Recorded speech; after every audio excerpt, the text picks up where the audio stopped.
spot at the top. And again, the fact that Oregon and UCLA are just in their first season with the Big Ten speaks to how deep that Pac-12 conference was. As Alexis DeBoer, who has been a bright spot for Washington, stepping in her first at-bat, takes a fastball, races upstairs for ball one. Definitely speaks to the strength throughout all the teams in the Pac-12, and speaks to the strength that they're bringing to the Big Ten as well. 2-0 from Terry. Just inside for ball three. Washington, for them, the problem has been getting off to slow starts. They have fallen behind in each of the first two games, especially in the first two innings, as Terry's able to pave the corner for a strike. But you look at, again, the first two games in this series. The Bruins jumped out to a 6-0 lead in game one and a 4-0 lead in game two. If you extend it through the first four innings, Bruins have outscored Washington 13-0,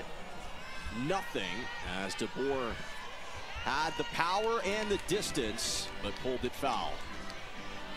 So for them, being able to plate some runs early can go a long way.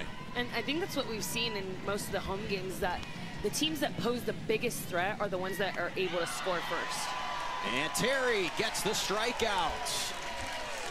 Sits down DeBoer looking for out number two. And on a pitch I don't think DeBoer was looking for, she got the changeup. I think she was expecting something hard, but after a swing like that, where she's able to send the ball out of the park but foul, you don't want to give her anything too good, so Caitlin Terry decided to pull the string on that one.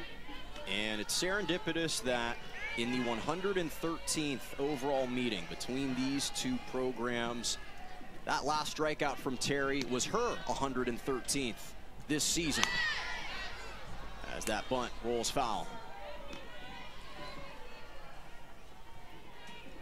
The beauty of this UCLA lineup, something Coach Inoue Perez talked about, is the fact that they don't have to rely just on Caitlin Terry this season the way that they had to rely on her last year with Taylor Tinsley. They've got Addison Fisher, that trio. Jada Cecil has performed.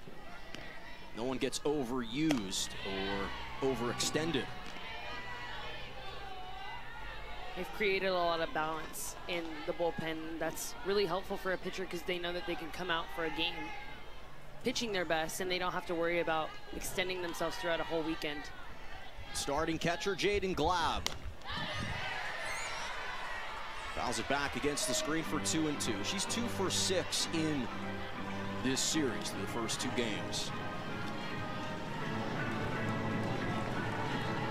Fans stomping on the steps here at Easton, making some noise. Staves it off.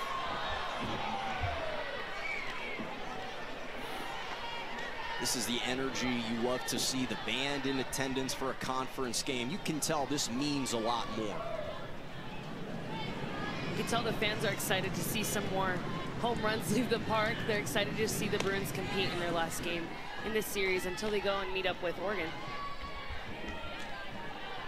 What a fun pitching duel that will be.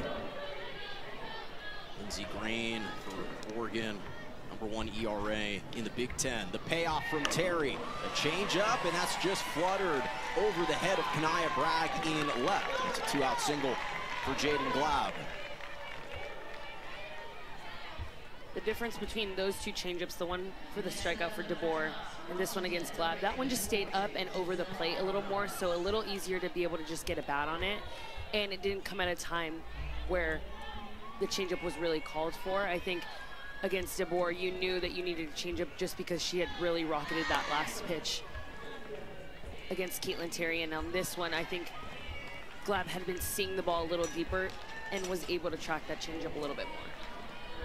For Washington, they've had an issue advancing runners. They left 9 stranded in game one. Yesterday, they didn't have many opportunities to advance runners. Again, their only runs were produced in the top of the 5th inning, courtesy of Sophie Mazzola.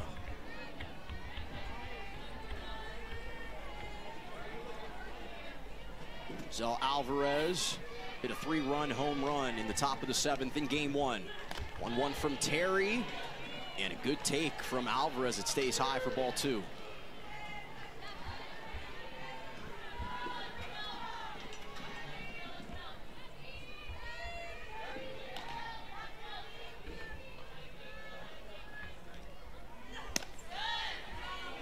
Tips up and in, 3 balls, 1 strike. Alvarez flashed so much power at the plate last year. In fact, she earned the starting nod over at third base by the end of the season. And she's continued to build on that momentum this year. She's been fantastic.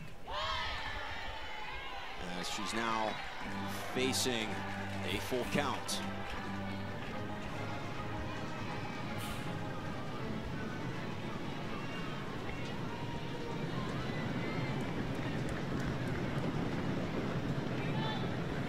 And Terry gets her to swing. A 2-3 put out for Servantee.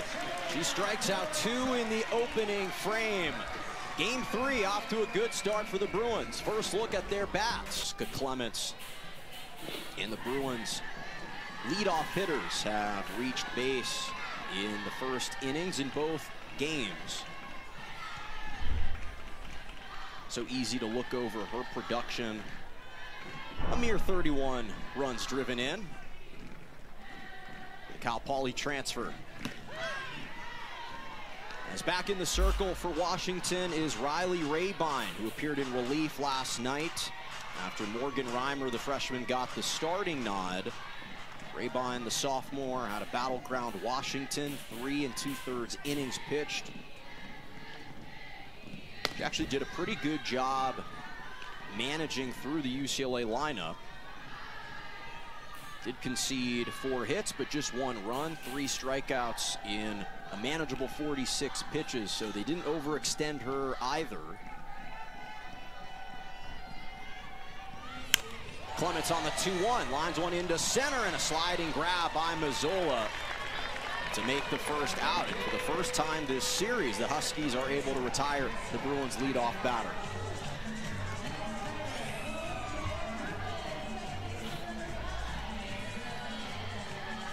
Still struck the ball very well, and I think, to your point, Jonah, she does get overlooked a little bit because she's seen as the table setter for Savvy Pola, for Jordan Woolery, and for Megan Grant. But she has done a really good job in that role, but she's also been able to produce runs that get on base via Caitlin Terry getting on with a bunt and then stealing, which has been kind of her forte lately at the bottom of the lineup to round it back up. But I think it's hard to give the flowers to everyone in this lineup because there's so much power and so much depth within it, but I think everyone understands their role in the lineup, and that's why they're playing so cohesively. When people understand their role and know what they're there to do, and if they're able to do it at their best of their ability, I think that's when you see teams that are playing the way that the Bruins are playing. Despite all the flashiness exuded by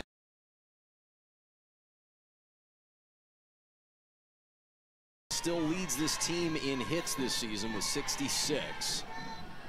Top 4 in the nation in that department.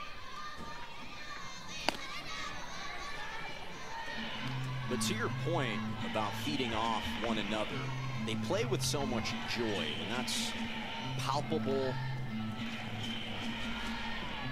And they play with a certain blissfulness that is really refreshing. 2-2, able to foul it off.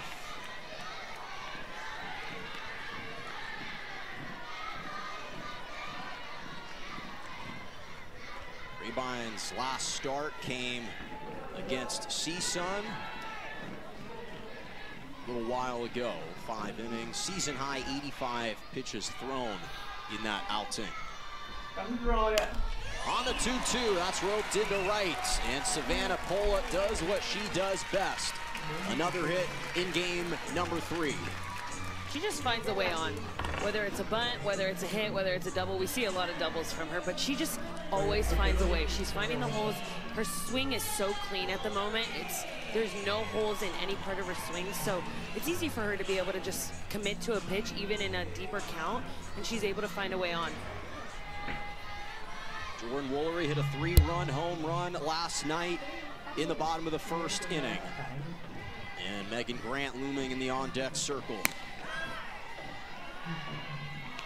2 of the top 4 leaders in home runs in the nation between those two. Woolery top 4 in her own right. Her ability to drive in runs, though, is what's made her so special all season long for UCLA. And again, rips one into the gap in right center. That gets away from Flores. Digging for third is Pola. And Woolery sets the Bruins up at the corners and in great position here in the opening frame.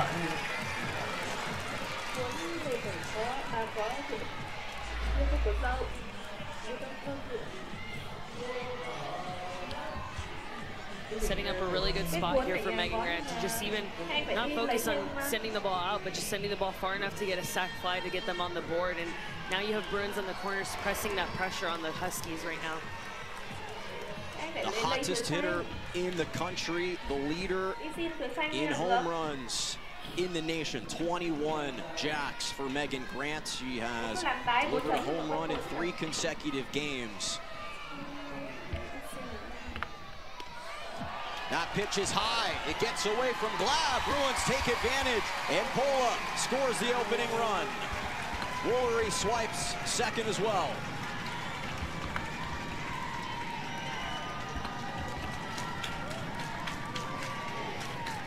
And that wild pitch right there is not what Washington wanted in that situation right there.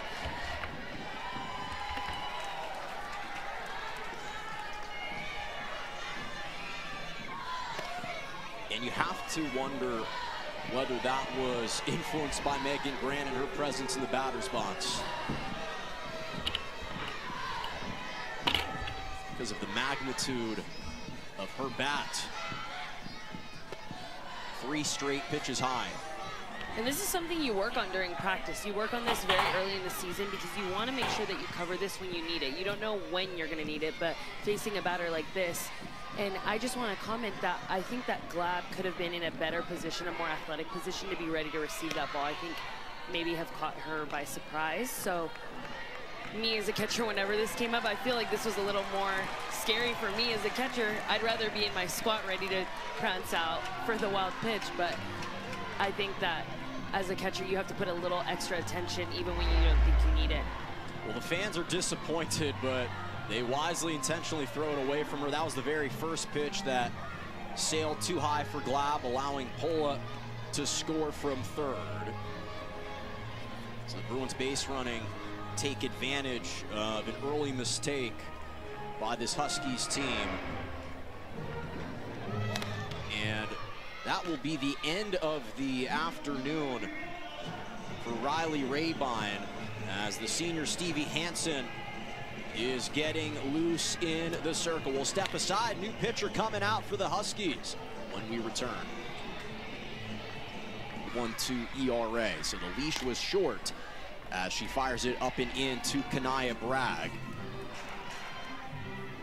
And a different kind of pitcher in Stevie Hansen. Obviously a lot more experience for her in the circle. Throws in the low 60s. Has that screwball and the rise ball, but she's developed a couple of new looks throughout this season for Washington. And I bet if you ask Stevie Hansen right now what her strength against a prominent Bruin lineup is, what you mentioned, that her strength is going to be that screwball, that rise ball. Once she gets comfortable, I think she will tap into those new pitches that she's been able to develop. But I think at the start, you're going to see a lot of balls up in the zone, a lot of arm side pitches for her. So to righties, the inner half, and to lefties, the outer half, just until she gets into her groove to be able to get confident in the other pitches. California product out of Norco. 1-2 to Bragg, and it whistles off the plate. 2 balls, 2 strikes.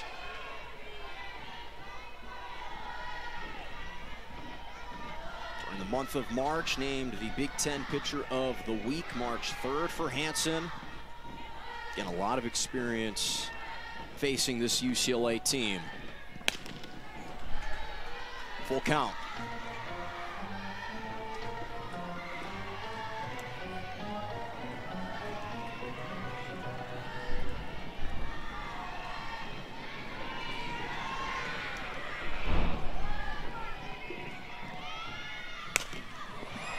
On the ground, what a pick to flip to third, and it's off the glove of Alvarez. Can't hold on to make the play. Pesek with a tremendous fielding job at short, but they cannot collect the outs. Runners all advance, and it loads it up for Riley Slim.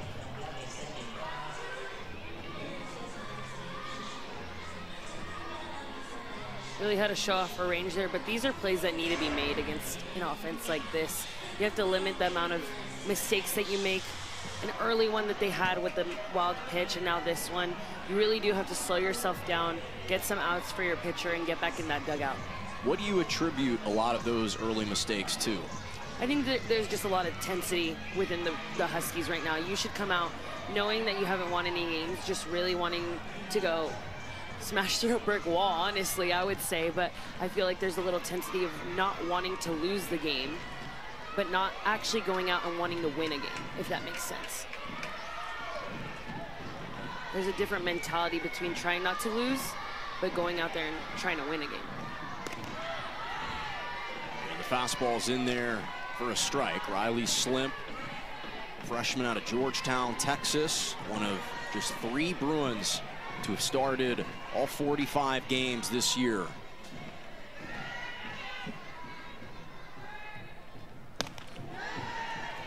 So Kanaya Bragg over at first on the fielder's choice. Megan Grant was intentionally walked. She's stationed at second, and Jordan Woolery 60 feet away.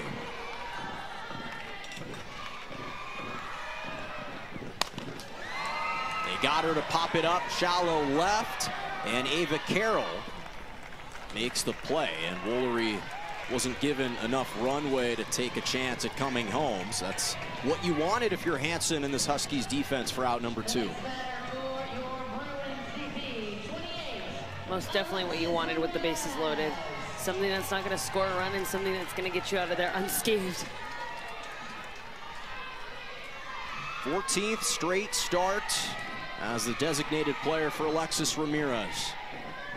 And the righty hitter softly hit up the middle to Hansen, and the senior is able to get out of a bases loaded jam to keep this damage to just 1. But the Bruins grabbed the early lead.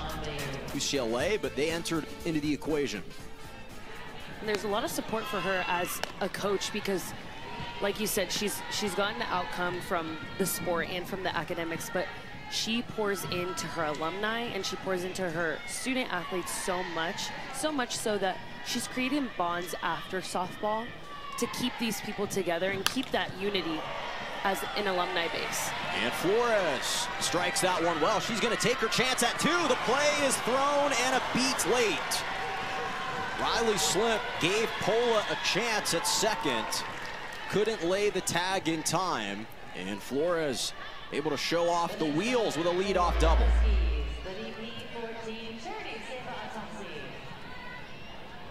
Looks like an outside pitch that she was able to get right on time and just strike it well. Really great hustle getting to 2 though. Great slide for Flores as Slim showing off the arm strength as well. Gave Pola a chance. As Charity Sevatasi, designated player for Washington for the 3rd straight time in this series, making her 5th straight start.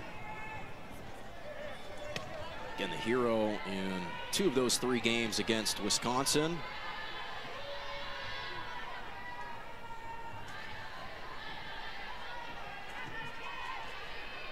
This is a little more of the energy that I like to see from the Huskies. This is what they need to beat a team like this.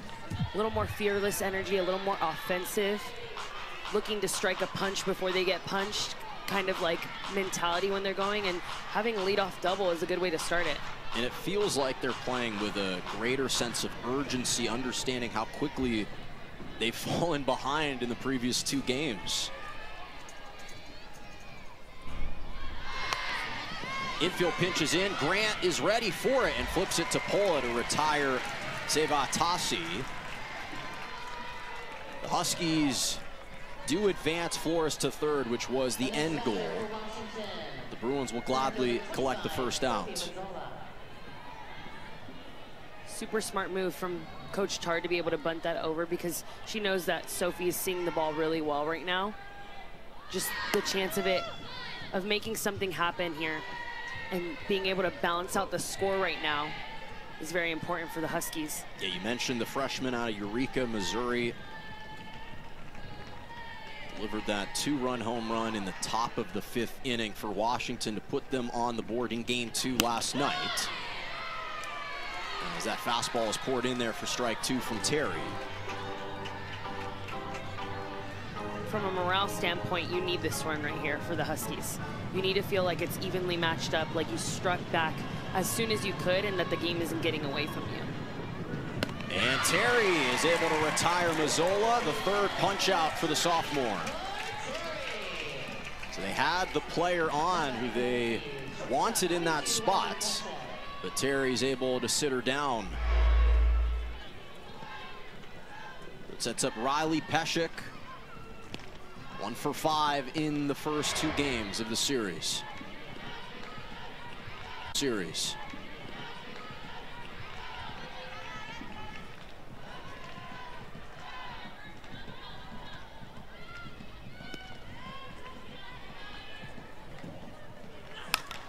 And Peshek is able to drive in Alicia Flores from third.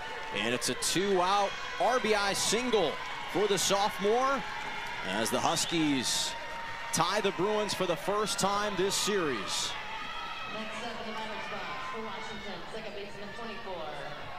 And Peshek did a really good job with that pitch, just because when you're stepping in the box against Caitlin Terry, you know you're going to get something elevated, but you don't want to get something that's going to be her rise ball out of the zone. You want to see something that's about belt high, and if you're looking at that height, you're going to be able to get barrel on it. So she did a really good job of jumping on a pitch at the height that she wanted, and she got the hit that she wanted to be able to score that run. And we saw this trend a little bit against Oregon. Washington dropped the first 2 games to the Ducks and then took Game 3 4-3 at home, as that's Woolery with a great pick over in front of the third base bag. She kept it fair and fired it across the diamond to retire Jade Bupke of the second. Again, the first several innings have been dominated by this UCLA team. Sophia Mojica hacks the first pitch foul. Again, making her second start of this series. Has really come on strong late. She's had moments scattered throughout the entire year, but look at her productivity in this series. Already a home run, solo, pardon, a 2-run home run in Game 1, and flies it into left. On the second pitch, Ava Carroll's there to retire her for the first out.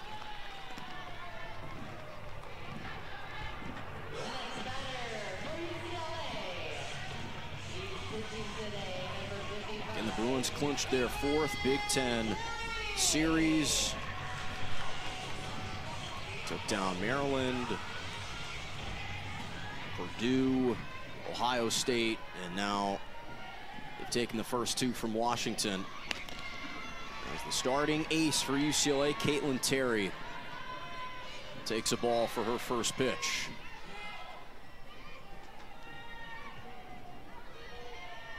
At a 269 in the 9 holes, even at the bottom of the lineup, getting those contributions. Swings through that one, 1-1.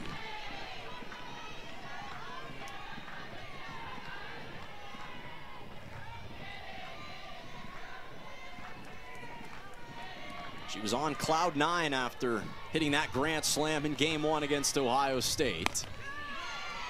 Let out a lot of emotion as she was rounding the bases. First career, not only home run, but first career grand slam. And the drama for that storyline was very thick too. The game had started off, you're bringing in a team that has the most home runs in the country and outpacing them by a lot. You're bringing them in, they put a 2 spot on you with 2 big home runs by Jasmine Burns, and you you just don't really know what you're expecting. Then the bases are loaded for Caitlin Terry, and she's able to deliver it back for her Bruins, help herself back on the mound. And it was a drama and storyline in the first inning. It was hysterical because it's like all this is happening, and I look up and it's only the second inning. It was a really cool game to be able to watch and commentate on, but also to see them be able to duke it out with such great and talented hitters.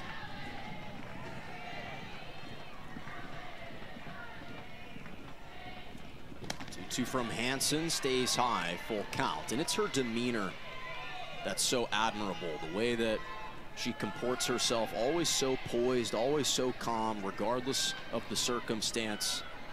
Again, she gave up runs early to Ohio State, but still managed to bounce back as she takes the payoff all the way and is sat down looking. Stevie Hansen records her first strikeout of the afternoon. Stevie Hansen has done a really good job entering the circle coming in for Raybon. You have to think the difference of coming into a series and now playing the third game. The pitching plan against the Bruins definitely changes, and it changes to go to damage control. Who's going to control the damage from this lineup, and who's going to be able to really maintain this game close enough so that you can clinch a game? So at this point, Stevie Hansen, to your point, has been doing a really good job of being able to keep it at a reasonable score. Clemens 3 for 8 in the series. It's been a seamless transition for her. Never wanted to overstep when she arrived in Westwood. Just tried to find her spots to fit in. But to the credit of her teammates, they didn't just want her to fit in, but they almost wanted her to fit out and allow everyone else to work themselves around what she's been bringing. That's the difficulty sometimes as a transfer. You haven't been there for the amount of times that they've had those conversations, knowing people's roles, and you're kind of stepping into a brand new family. So you really don't know what your role is. You don't know if you're going to be the fun, goofy one, if you're going to be a little more reserved, if you're going to be a little more serious. So her getting to learn her role, and also the Bruins being able to accept her into a role that they really want her to just be herself and immerse herself and bring what she can, is admirable. High chopper, it's going to be a tough play to make, and Bubke can't get the fire off. Clements is on with a 2-out single to extend this inning for UCLA, showing off the speed as well.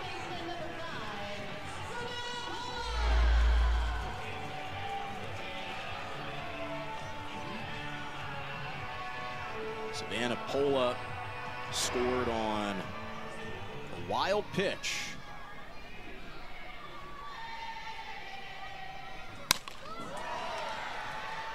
That's flown into left, and Carroll casually walks on up underneath it.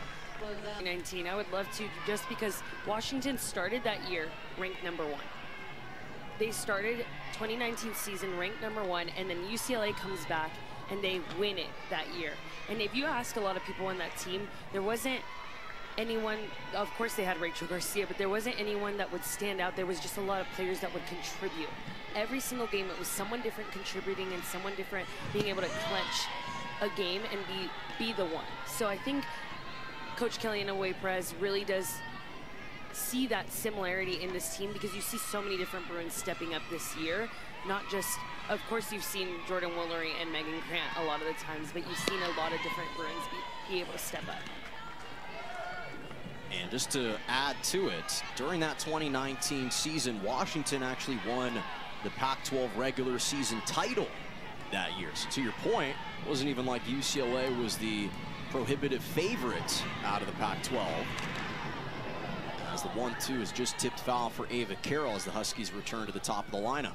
And to deepen the history, UCLA and Washington had to play each other to get to that final championship series. So Rachel Garcia actually hit a walk-off home run against Tara Novello to take them to that championship series. So this wasn't too long ago that these two teams were competing in Oklahoma City against each other. So that's also what brings out the amount of fans to this game. It brings the interest, because not too long ago were they experiencing this matchup in OKC.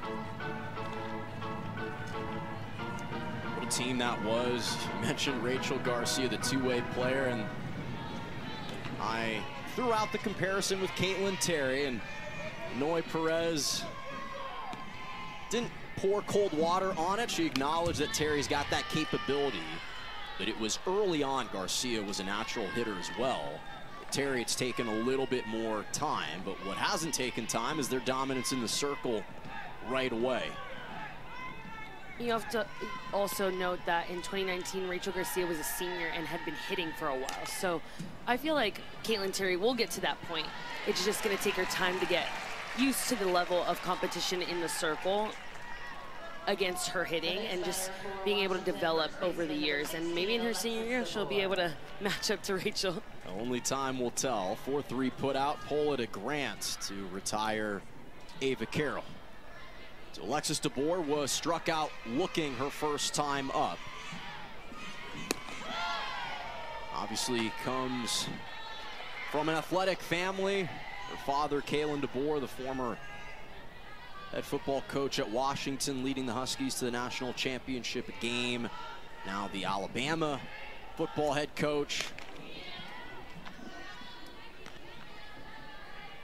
So she understands what it's like to be around expectations and to play with expectations as well. But they love her size over at first base. Just a big target to throw to. Also a big target in the batter's box, but pops it up into shallow right. Backpedaling is Pola, and they're 2 away. So Terry has retired 3 straight. It's 3 hits allowed from the sophomore southpaw. One of those 3 hits came to Jaden Glab. Starting catcher back in, second at bat for her. Goes after the first pitch. Pola feels like it's deja vu. Same exact pop-up. I could sing, but I will not be singing. I could have sworn you brought some tambourines with you in your backpack when you sat up in the press box. No? Nope, not me. I used to play the trombone, but That's I'm not cool. nearly as skilled as him. That's really cool. I wish I would have picked up an instrument, but that's so cool that you got to learn one. That's why I have massive respect for those trombone players over there. Yeah. Is it hard to play? It is hard to play. You have to develop a lot of strength and muscles in your mouth. It's Jordan Woolery off to a quick hitter's count. 3 balls, no strikes. Drilled a long single her first time up to move Savannah Pola into scoring position at third. And surprisingly, prior to last night, as she reluctantly gets back into the batter's box, thought she had earned a walk. She had been kind of quiet in the series prior to that first inning bomb. Been impacting the game in other ways. On the 5th pitch, that slicing foul, a chance to be caught by Flores just in front of the side netting. And she holds on to collect out number 1.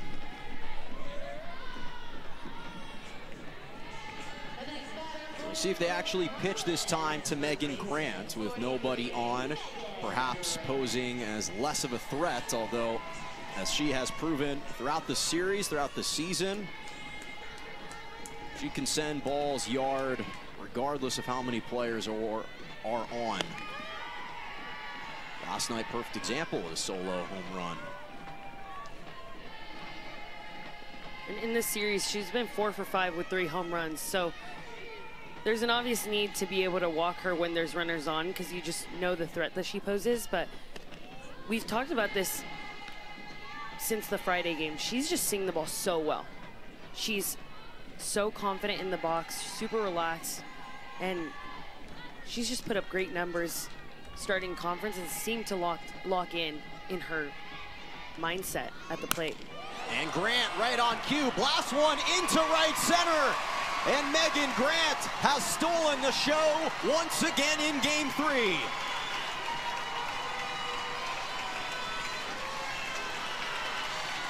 Home run number 22 for the junior. She is amazing. 4th straight game with a home run. And she just keeps tacking onto her total. She goes to this pitch that's elevated and just brings her flat swing straight to the ball and just sends it out of the park. She's just doing it with any and every pitch in her zone. She's amazing. She's killing it right now. You've been around a lot of softball players that have had hot streaks, that have been seeing the ball well. Have you ever seen a player this locked in, this connected before? You see players locked in, but you don't see them that possess this much power and consistency to send the ball out of the yard. That's what's impressive, because you see people being able to get doubles, singles, hits, and they're just on hit streaks. But she's on a home run streak right now. She's just sending the ball out of the park every time she sees the ball.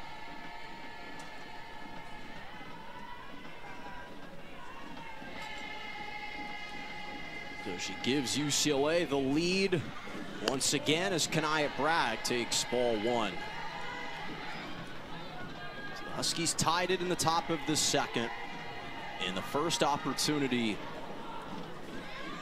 for Megan Grant to actually see a pitch in the zone. She crushes it. And Bragg leads the nation in this department, being hit by pitches. That's number 19 on the season, relishes the punishment, at least after the fact. I don't know in the fact if she does or in the moment, but Hansen gives her the free pass.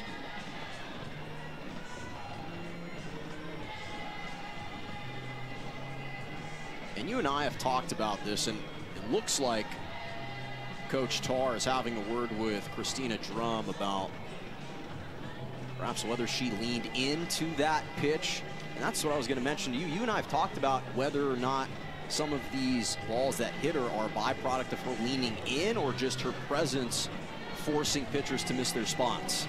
Yeah, when I see her stepping in the box, she's not over the plate. She's not too overly close to the line, and I just think she's a ball magnet. I even told her during practice, I was like, I'm so sorry I coined you as the ball magnet. I feel like it's coming to bite you, because you've continued to get hit ever since I've said it. And she just like jokingly laughed the way Kanaya does, and she goes, nothing can be worse than my dog Prince. He's blind, deaf, and has no teeth. So she has a very grateful outlook on this. You don't say. That is quite the comparison. And she's like, nothing can be as bad as what Prince goes through. And she sends me a video of him crashing into a wall. And I was like, oh, poor Prince. Prince has come to some softball games, too. He's been in attendance. Gotta love their unconditional love, too. It does put things in perspective for you as Washington has challenged the play.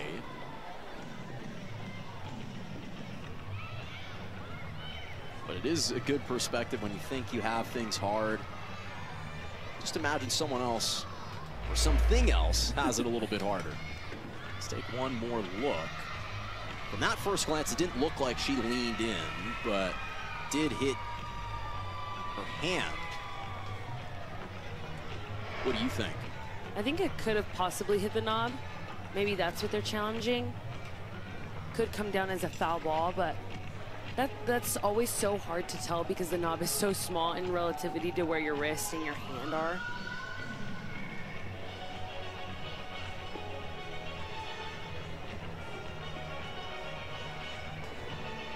Brad Kilpatrick, the assistant coach, having a word with the infield. Let's give you one more look. I did see her signs, that black wristband on her wrist move, so I think it did get a part of her wrist and her forearm. It looked like it hit and grazed the glove. And the call is upheld. So Bragg is rewarded for the punishment. Again, 19th time officially that she's been hit by a pitch.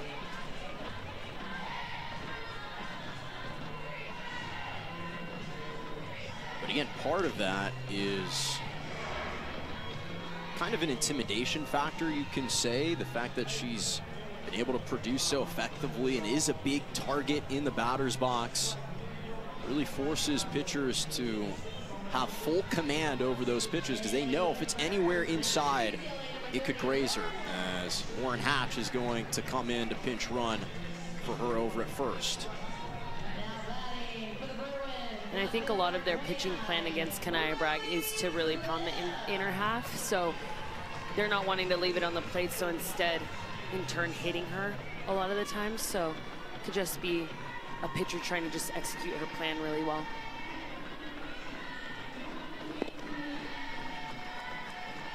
That zips low and outside for ball one for Stevie Hansen. Entering this contest, has thrown the 4th fewest number of walks, 3rd fewest number of hits in the Big Ten. And that's going to be fair. A glove by DeBoer at first, and the relay to second is late. Peshek was in position. Great ground out for Alexis DeBoer, though, to collect the second out, but the speed of Hatch moves her on to second. Really heads up play to try to turn the double play right there. Just had to have to throw a little bit more on line to be able to send it right exactly where Hatch was going to be, just with her speed.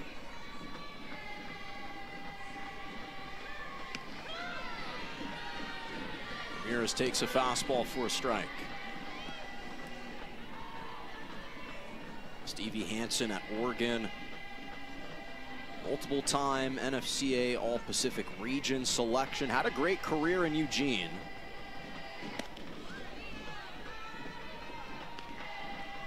Especially in her first 2 seasons, led the team in ERA, innings pitched, complete games, and strikeouts as a freshman.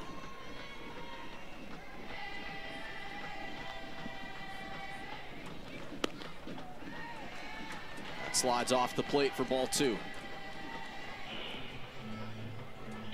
Saw a little decline, though, in opportunities her junior year. Decided it was time to move. Stayed in the Pacific Northwest with Washington, where they have a little bit more softball history.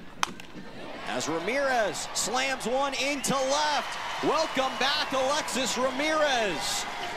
Her 2nd home run since she's returned to the lineup.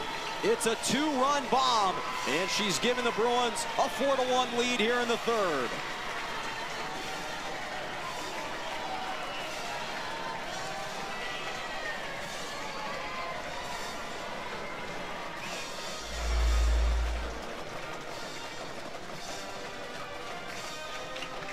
You see that ball wanting to be elevated, but just stayed over the plate.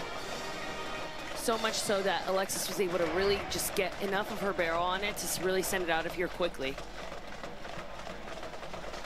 2nd home run of this inning. It was sparked by Megan Grant. And we saw a home run in game 2 against Ohio State. It was a 3-run home run in the 6th inning to make it a 4-0 game. But this is the danger when you're facing UCLA, is even as you start to slide down to the bottom half, the middle half of the lineup, it does not matter. Everyone is raking.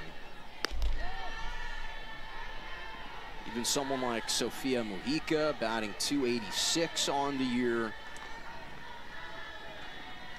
Just no drop-off, and that's what makes this team a real threat to get back to Oklahoma City.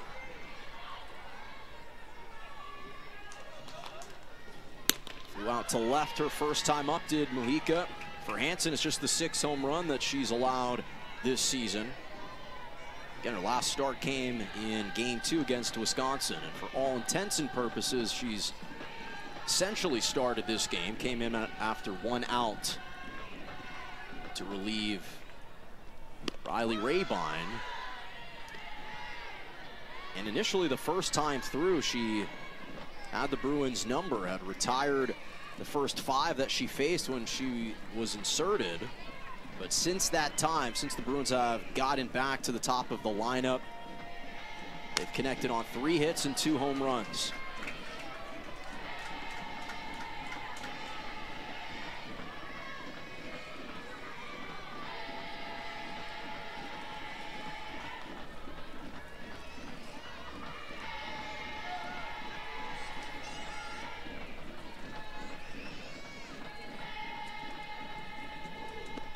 Mujica chases and comes up empty as Hansen is able to punch her out. 2nd strikeout for Hansen, but the Bruins do damage again in the third. They retake the lead. 2 home runs. Megan Grant with her 22nd of the year. Just great to have her back and healthy, and obviously adds a little dynamite at the bottom of that UCLA lineup. You mentioned this on Friday's game. It just helps the continuity of the lineup and helps it continue to flow and just has that power at the bottom. You know, Caitlin Terry, Sofia Mojica, and Alexis Ramirez at any point in time can really blast off, and she was able to do that there and also have maturity at the bottom of the lineup as well.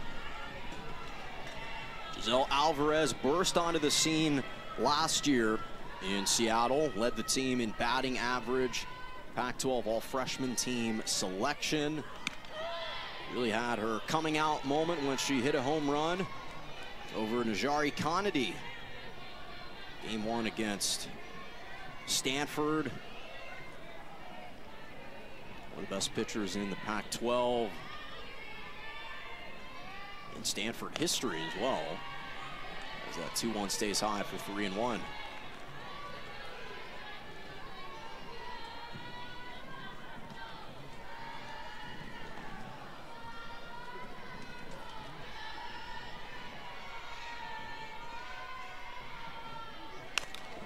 Alvarez, that is softly hit up the middle, and it drops for a base hit. And with that hit, Alvarez has now collected a hit in 6 straight games as she finds a soft spot in dead center. Leadoff single for the Huskies to begin the 4th.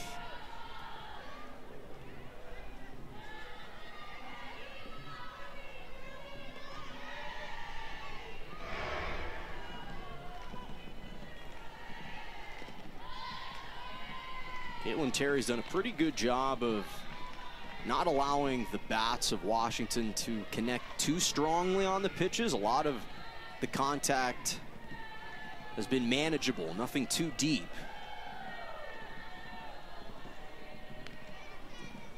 Alicia Flores, the appeal over to first, says she did not go around it. That's Megan Rabin, who was the home plate umpire on Friday's game. Caitlin Terry trying to laugh it off, thought she had the call.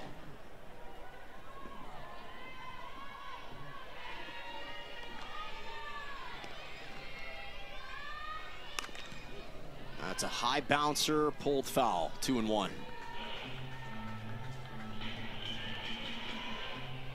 Transfer Flores from Boise State.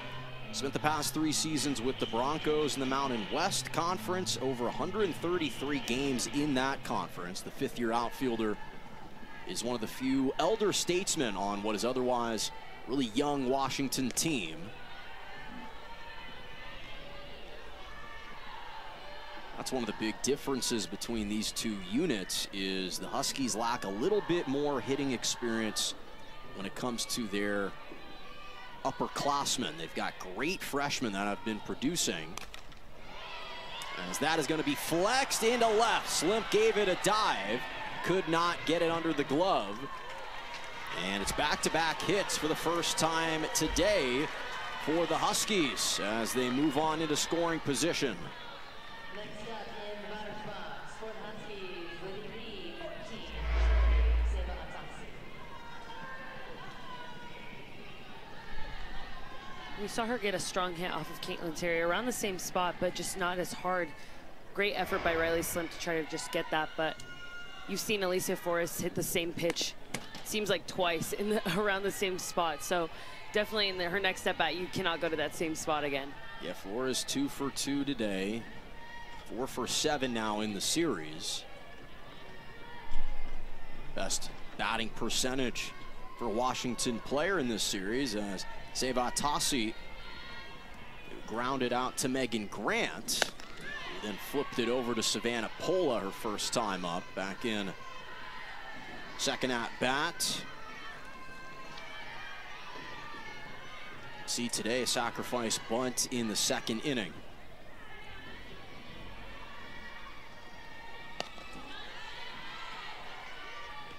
And Washington came into this series one of the hottest teams in the Big Ten. They had won 9 straight.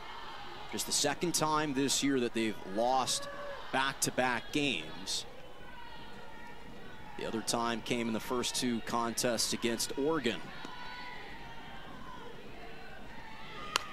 So a little bit of an unfamiliar spot, but for the most part, they've responded a lot better in the early going of this one.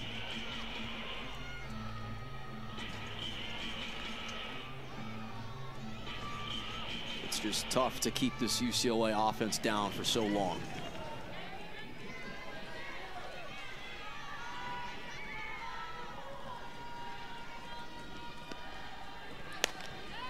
Pulled foul again.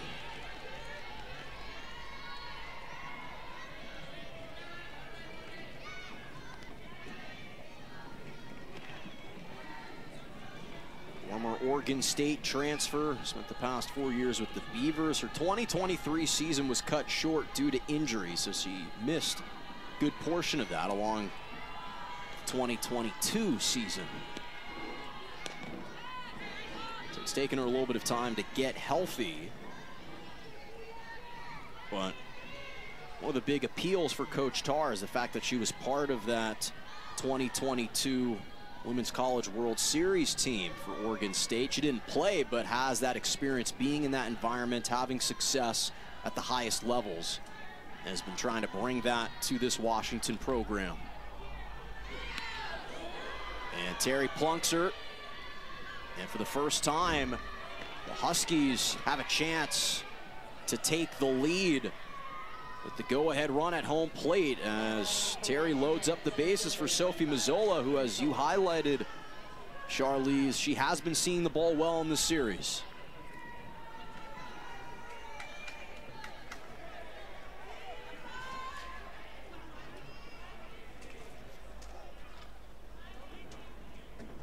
We'll see a pinch runner come over at first for Seva Tassi.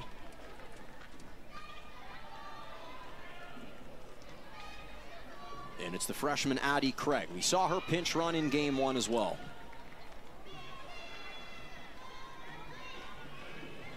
So the bases are loaded, no outs here in the top of the fourth. Dicey situation right now for UCLA. How do you think Terry and Mojica are attacking Mazzola right here? I think you just don't make the mistake of leaving the ball a little elevated and on the inner half where Mazzola was able to make the damage yesterday. I think you keep the ball away. She has a really great drop ball, and you see her go to it right there.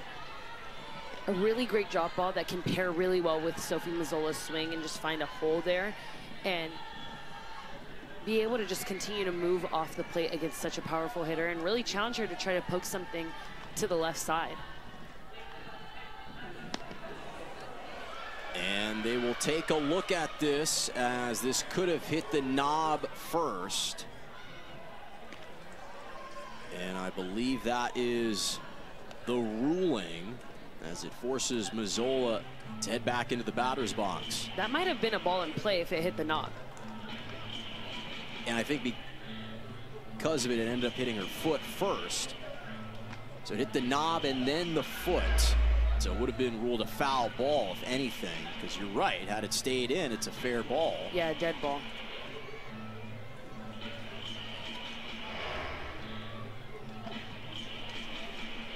This is a big call early in the fourth inning in what's a 4-1 UCLA lead.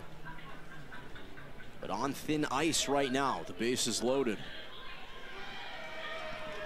Coach Inoue Perez getting some explanation as well, and they overturn the call.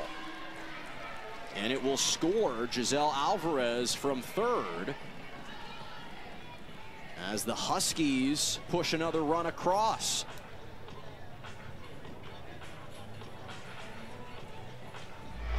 They do need to look at this because it did hit her in the box. And when Sofia Mojica did retrieve it, she did step on home plate, so there would be a force out on home plate before the runner came in if they don't see that it hit her, but it definitely did hit her and then come into fair play.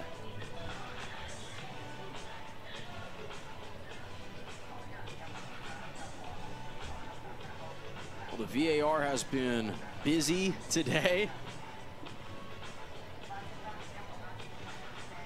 as everyone is getting some explanation right here. always nice to get clarity, though, because everything happens so fast in this sport that it's always nice to just get the clarity, be able to return to play, know that you got the call right, and then figure it out from there. Either way, great spot right now for Washington. As Giselle Alvarez is having a word over at third, giving some advice to Flores and Sevatasi. We saw a bit of what Coach Tar has been able to pour into her Husky program with the student athletes. She always just is laughing with them, spending a great deal of time with them, and treating them as if they're her own. So you see that a lot, and you see all of her alum really support this program, and the fans support their program because of how Coach Tar has been able to treat her players.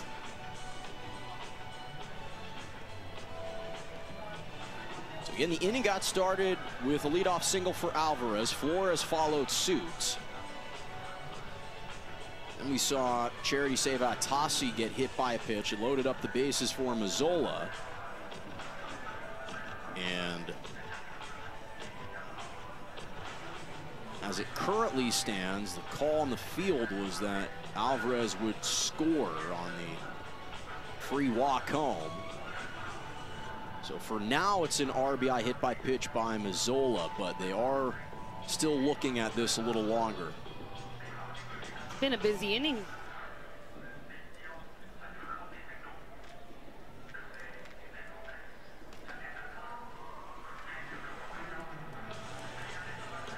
Again, you have to give credit to Coach Tar, job that she's done here in Washington, the professionalism that she's brought, especially being able to navigate around a little bit of controversy upon her hiring.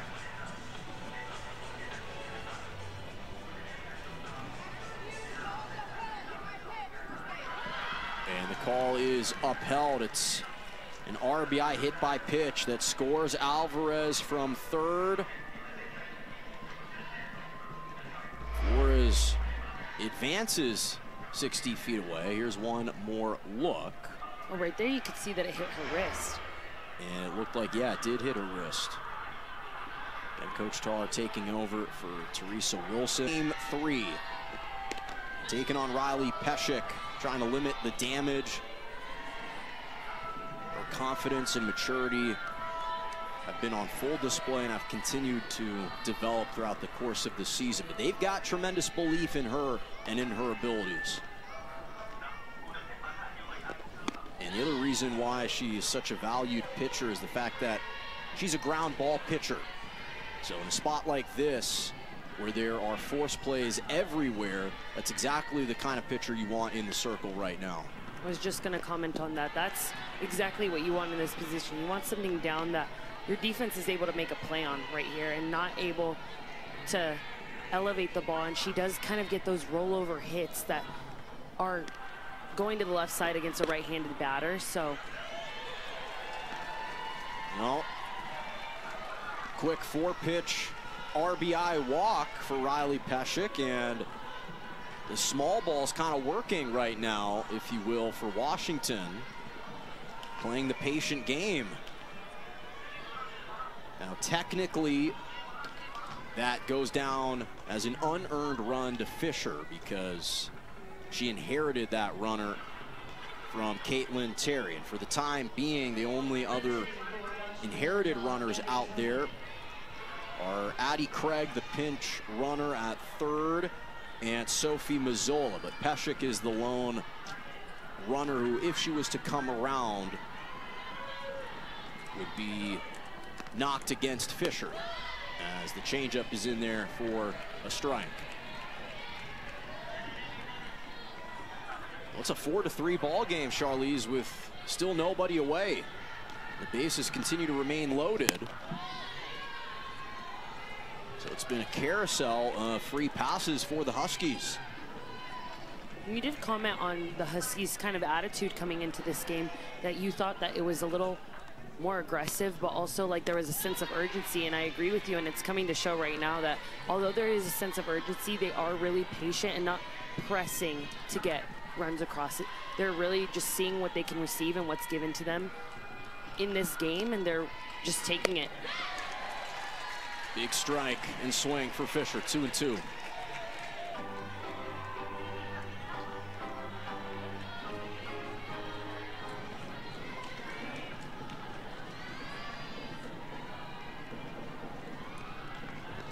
And Fisher gets her to swing. One gone here in the fourth. Big first out to just settle everyone down. And that's the hard part of facing Addison Fisher, is that ball right there. You think it's going to hit the bottom part of the strike zone, and it ends up honestly behind a right-handed batter, behind the leg, and it's unhittable. So that's where you can fall into the trap of really not focusing up the middle, seeing a ball middle, and you can fall into Addison Fisher's drop ball in trap. Yeah, that drop ball just filthy for her. 0 for 2 is Carroll, and Carroll laces one deep into center. Clements is on the move. She falls to make the catch. It does score Craig from third. There are 2 away. But we have a tie ball game here at Easton Stadium, as the Huskies have been showing off the resolve, but give credit to Jessica Clements with the acrobatic catch in center. Great at bat by Carroll, but this is a catch right here. She's running straight back. It's right over her shoulder, and just had a really great beat on the ball to get it and just extend herself fully. That would have been a carousel if it went through. She's got a chance to be busy again. This time it's a little bit easier of a catch. So the Huskies tie the game up through 4. Coming on strong, especially in their pitching circle, especially in Big Ten play. Stevie Hansen, who has had a lot of great moments for Washington this season, threw a perfect game earlier this year in Game 2 against Montana, has a no-hitter as well against UC Riverside in the Mary Nutter Classic. So she has had a ton of tremendous moments, just the 5th Husky pitcher to throw a perfect game, joining Nancy Wagner, Jamie Graves, Danielle Laurie, who of course was the leading pitcher during that 2009 championship run for Washington. As Tara's going to try to beat out the throw with a sac bunt, but the Washington defense, and specifically Giselle Alvarez, was ready for it. And to touch on Danielle Laurie, who is now a color analyst for softball games all around, she played with Jen Salling, who's the assistant coach for Heather Tarr, and they played together on the Canadian national team. And that team, my sister played against them on Team Mexico. That team was stacked, and they just knew what it took to be really, really great. They had a lot of Washington alum on that team that are now helping coach the younger generation, and just have a lot of knowledge to pour out from their experiences at an international level. Yeah, it's a great point as Clements lines it out to Bubke at second. We were talking about this on Friday, the experience for Salling on this staff, former Pac-10 Defensive Player of the Year at Washington, but to your point, teammates with Danielle Laurie. And that was, again, the heyday of this rivalry as well when your sister was playing. As those two teams were trading off leads atop the conference, it was buzzing with electricity during that time. It's still renewed here, but certainly on a different level back then. It seemed like the conference titles back then were really up for grabs. You saw Oregon grabbing it when Mike White was there with Sheridan Hawkins, and you saw that explosive team. Then Washington would grab it. Then ASU came out of nowhere and was winning a few conference titles, and obviously UCLA has always been in the mix, but it seemed like there was always a battle till the last series, and it always seemed like it ended up with the last 2 teams that were going to play against each other to really clinch that series. Then you throw Arizona in the mix in the later years, and got a foursome of teams. 2-1 stays low to Savannah Pola, 3 balls, 1 strike. And last year it was a lot of Stanford talk up there at the top of the conference too. So there's been a lot of teams in the Pac-12 that have been able to disperse but still show their dominance and their strength throughout the conference. If it stays fair, it is gone. It is off the pole, but it is ruled a home run. Savvy Pola with her 8th jack of the season, and she puts the Bruins back on top.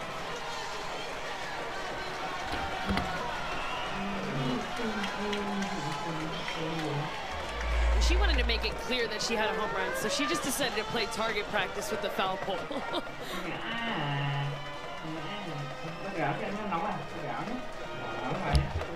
What a pull. Certainly had the height and the clearance. Did not waste any time. Can we call that the Pola pole now? I like that. You should trademark that. The Pola pole. Foul pole. Let's put foul pole in there. Let's look at this graphic right here. We got 3 coaches to the 2 batters that are about to come up. That they have a 3 to 2 ratio right there, but you have so much knowledge in that coaching staff right there. You have Coach Lisa Fernandez, Coach Bubba Nichols, and Will Oldham, all just pouring out game plan, coming with you with tendencies, and with allowing the batters to have free reign on knowing what they want to hunt, but allowing them to stick to it and allowing them to really just go into the box confidently with no confusion of what they're looking for. Getting advice and nuggets of info from the best. As you can see, don't want to say a dejected look on Washington's face, but certainly a little bit more worrisome, feeling like they had seized the momentum in the top half of the inning. Again, they've shown the resolve throughout this game and throughout the series, even though it hasn't resulted in wins just yet. But game 3 has been competitive, and that solo home run from Pola knocks out Stevie Hansen. So the Huskies turn to their 3rd arm out of the pen overall today in Sophia Ramuno, the game 1 starter, junior out of San Diego. Got blasted in the 1st inning, but then settled in nicely. But she gave up 7 runs, all earned in her complete outing, 6 in that top frame. But she did retire 9 straight from the end of the 2nd through the start of the 5th. So she has shown an ability to control that strike zone, but it's hard when you're taking on Jordan Woolery, who she walked twice in game 1. We mentioned this earlier, but the pitching plan against these Bruins is damage control. So you have to input pitchers that you think are going to be able to hold down the Bruin offense, not the entire game, but just as long as they can, and just put out a good outing. So right now they're putting in Ramuno, who was able to hold them down other than the 1st inning, was able to hold them down pretty well. Woolery wallops one into left, but Ava Carroll is going to backtrack and make the catch. So she retires Woolery, but not before Savannah Pola marking her pole on the foul pole. 8th home run. Batter is batting over 400, but perhaps it's been her impact defensively in left that has left a lot of fans starstruck with her catches over there.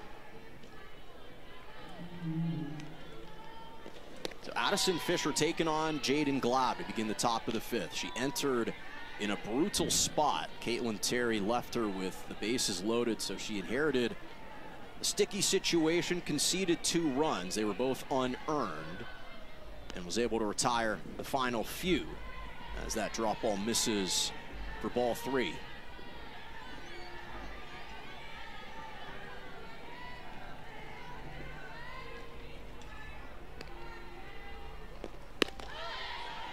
There's that drop ball in there for a strike.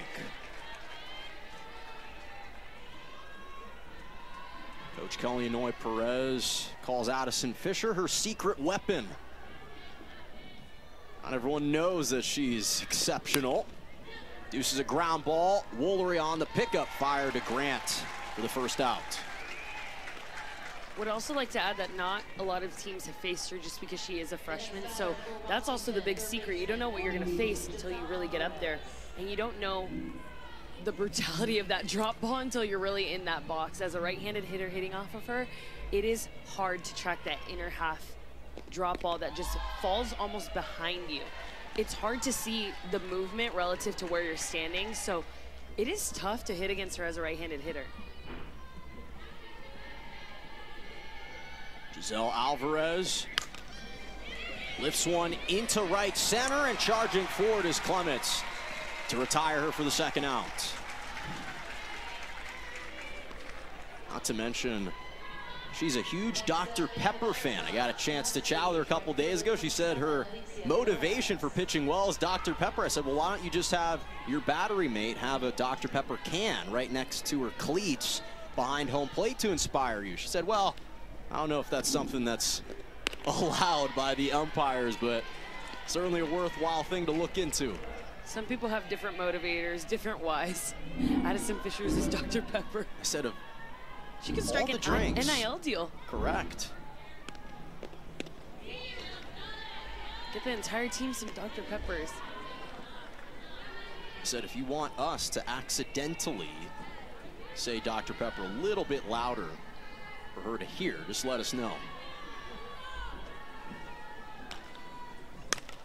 Flores gets underneath this one. It's sailing into left. Had some late tail at the end, but a couple steps to her left, and Slimp makes the catch. So Fisher out about her just yesterday, about discussing last season going into this year and how she had such a great freshman season, had these high expectations for herself. Her sophomore year saw a dip in the productivity. It really got her down. In fact, she said she was in a dark place and really had to talk with Coach Inoue Perez a lot to restore her mental state, focused on her spirituality and her EQ throughout this off season.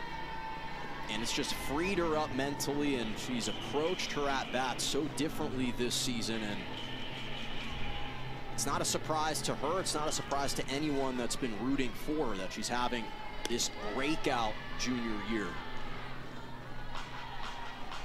We've seen a lot of softball fans out here, and this is a hitter that they need to be watching. If they want to watch a great hitter, just be able to repeat really good moves over and over and over again, and someone that has battled through adversity, like you said, from her sophomore season to this season, this is someone you really need to watch.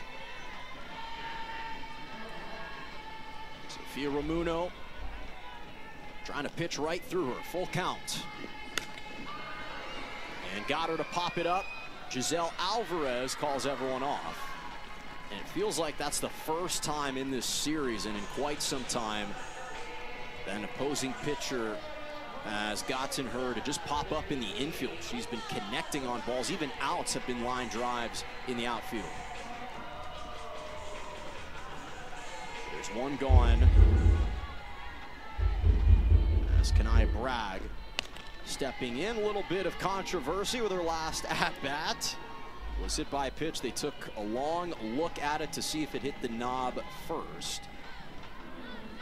Ultimately, she came around to score on the two-run home run from Alexis Ramirez. Again, Lauren Hatch technically came in to pinch run for her, but she was able to earn the free pass.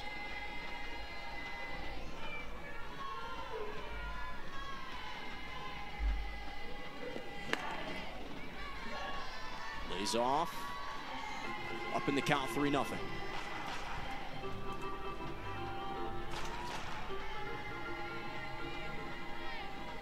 Muno has a really good rise ball.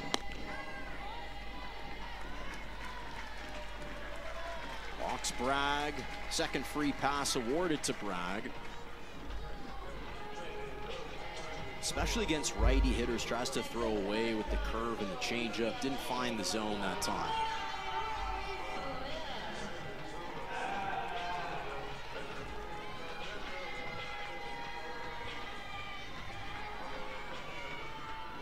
Riley Slimp 0 for 2 this afternoon. Lefty takes a strike.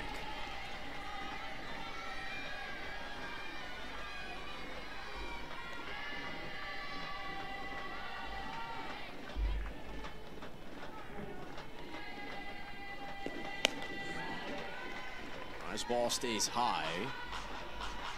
Again, the third arm already in this game for Washington. They opted to leave her in there in game one. Part of a strategy to deploy Morgan Reimer and Riley Rabine last night. That is her pitch, that nasty changeup that settles in there for strike 2. But they didn't have the kind of length early on that they were hoping for from their starters.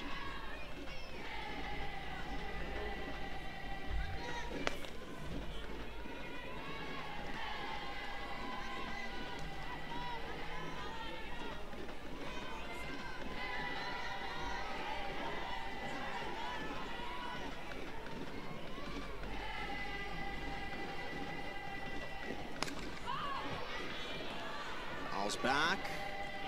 Fortunately, the netting is there. On the men's side in baseball, their netting in front of their broadcast booth has a rip in the twine. And so in game 1, one of the foul balls actually went through the netting. It shattered the window pane on the broadcast booth. As that is going to be shot into right, and it's a 1-out single for Riley Slim.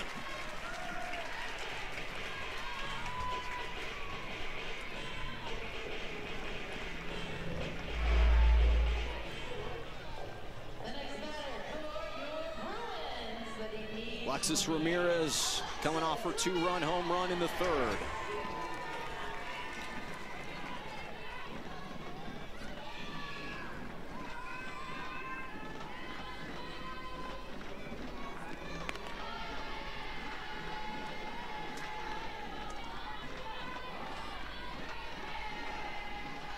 At least 1 hit in each game for Ramirez, 2 for 8 in the series.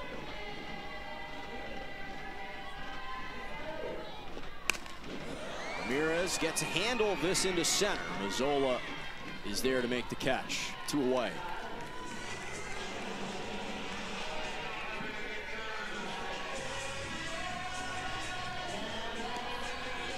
Do you think part of the reason for all of the changes in the circle for Washington is just to give these Bruins batters different looks within the same game? I agree with that statement. Yes, I do think it's to give them a different look. It also, you can be in the dugout planning on how you're going to approach a pitcher, and then if they change it before you go up to your at-bat, you have to really just scratch that all clean, think again, a new plan, and you don't have as much time to buy into it. And also, being able to see a different pitcher every at-bat is harder on a hitter than it is to be able to see the same pitcher over and over again. 6-3 put out from Pesht for their first contest of the year. So it was no surprise that early on they were a little bit slower to find their footing. And so they struggled in a lot of those games, but as the season has gone on, again, they began the year 5-5, but then they went 24-4 in their next 28. And if you include this series, they're 24-6 in their last 30 games. And I've always been a firm believer, Jonah, that the harder the schedule at the beginning of the year, it helps you learn your strengths as a team. It helps you learn who's going to step up. Helps you kind of build the identity and build that puzzle of what the team's going to look like that year. Boy, hot shot to Woolery at third. She was ready for it with the first out. The next batter for the Huskies, center fielder 25, Sophie Mazzola. Bruins have certainly been tested on their end with their strength of schedule. Talked about they faced 10 ranked teams in the month of March alone. Already 12 on the season. It's about to be 13, 14, and 15 against Oregon. And that all comes into play towards the end of the year on Selection Show. What teams you've beat, what part of the season you beat them, and the strength of the schedule that you had throughout the parts of your season. So everything really does come into play when it comes to Selection Show and where you're going to get put into and bracketed in at the end of the year. And that's where all the marvels come out. That's where you're really playing to win at that point. And surprisingly for UCLA, as good as they've been, the specific day Sunday has been their weakest day of the year. 4-3 in games played on the final day of the weekend as Fisher records another strikeout. It's the second time today that Mazzola has been struck out. 2 away here in the top of the 6th. And when I was seeing those losses come on Sundays, immediately my thought process went to the young team having to finally play collegiate games, which are very different from travel ball games. Travel ball games are constrained to a time limit, and they're a lot shorter and not as intense as the games when you're playing collegiately. So I feel like it was just a lot of exhaustion coming, not just physically, but mentally for these new and young players coming into this space and just them being fatigued. So I saw a lot of those losses coming from fatigue, and it's nice to see that they've been able to build up that strength and stamina to be able to just carry them through series and on travel trips as well.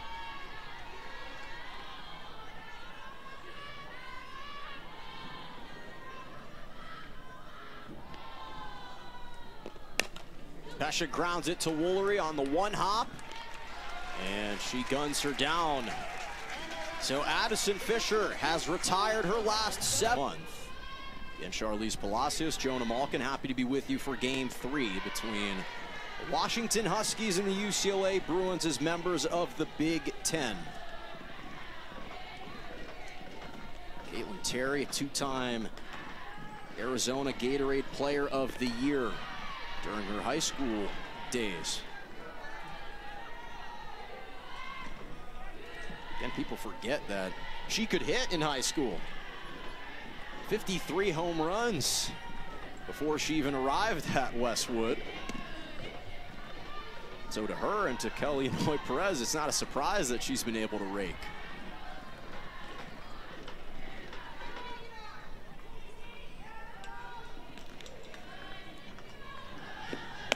1-2 stays high for Ramuno.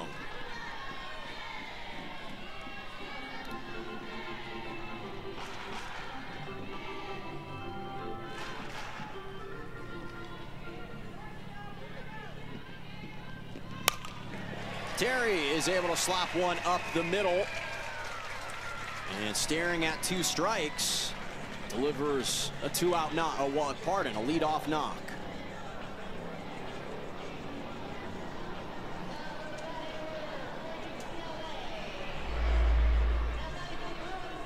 And it's interesting because you talk to the coaches at Washington, one of the things that they're really impressed with coming into this series was the batteries that were being formed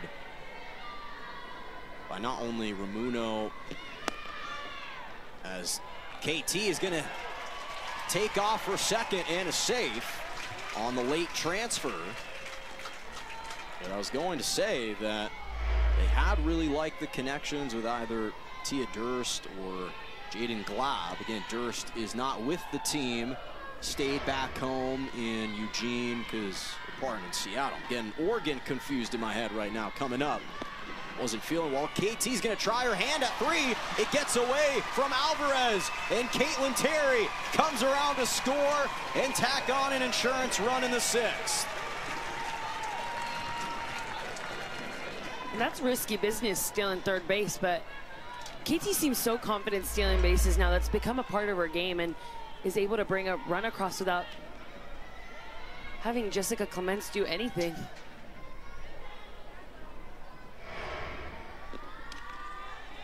Yeah, instead of Tom Cruise being featured, you got Caitlin Terry being featured.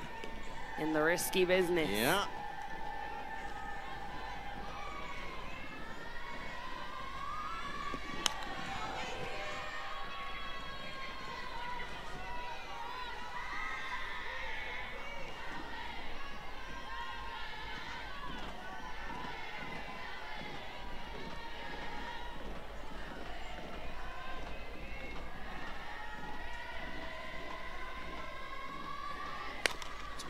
Check swing to Bubke at second, and she makes the play. 4-3 put out, puts 2 away. Pardon, 1 away.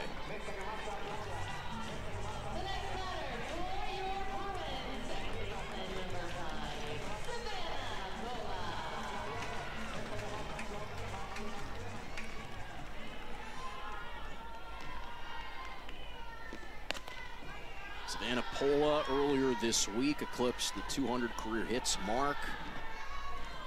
Became the 37th Bruin in program history to join the 200 hits club. It's a changeup for a strike.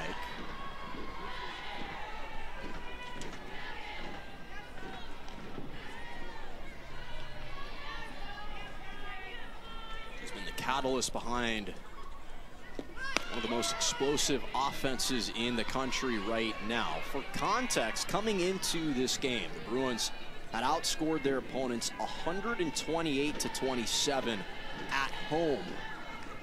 Talk about dominance, 15-0 here at Easton Stadium. And that can really come into play if they're able to host an NCAA regional. And that just ups the importance of beating Oregon next weekend, because they want to be able to clinch a spot against another ranked opponent, to be able to be at home because they're so comfortable here. The numbers prove it. You can ask them if they like playing at Easton Stadium. They love the crowd and they love the atmosphere that they get to be in.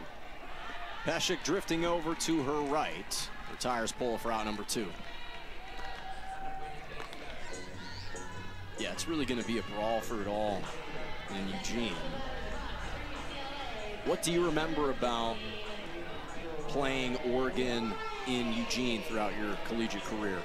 Their stadium is beautiful.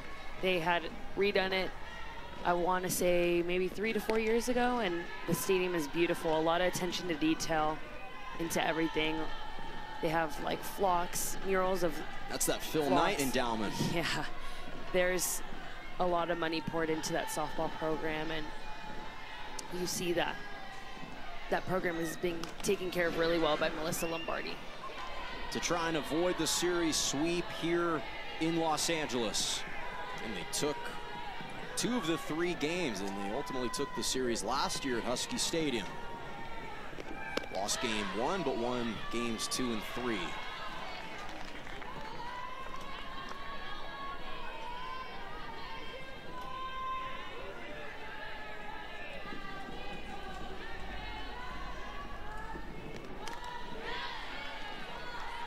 Jade Bubke 0 for 2 today.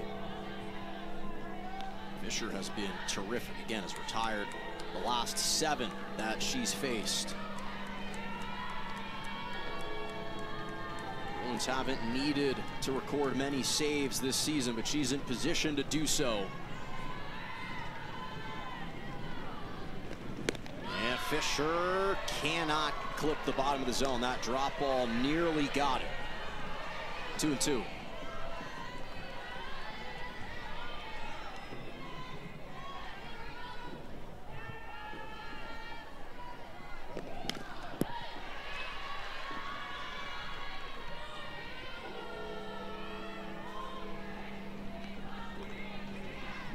Keep batting over 300 this season. He struggled mightily in this series, 0 for 6. They could use a big hit right here. 2-2 misses low, and it runs full.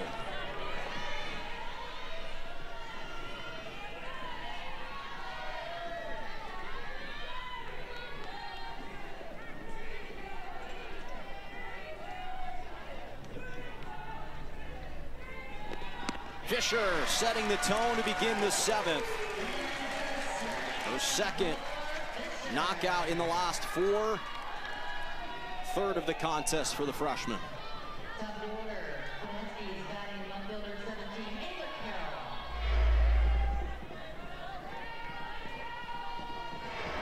So the Huskies do have the batters they want up. Part of the lineup. Ava Carroll and Alexis DeBoer guaranteed to at least get a crack. They can get one of them aboard, they'd have the game-tying run at home plate.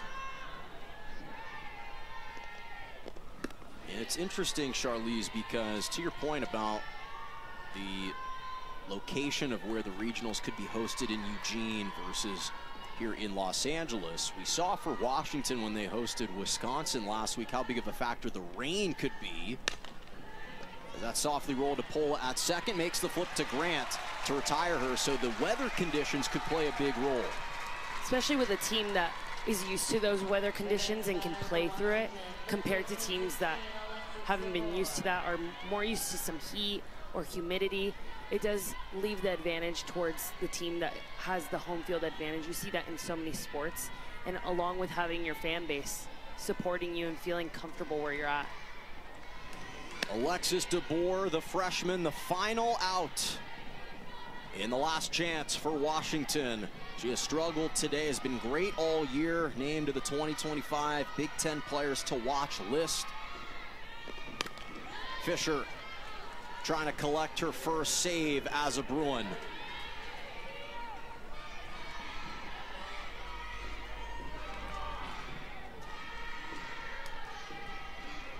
And the kids getting into it as well.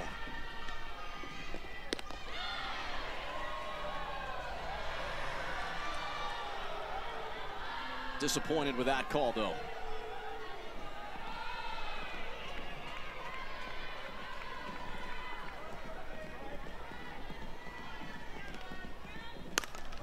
The changeup, DeBoer flies it into right. Back goes Terry, and DeBoer with a solo home run to keep Washington in it here in the 7th.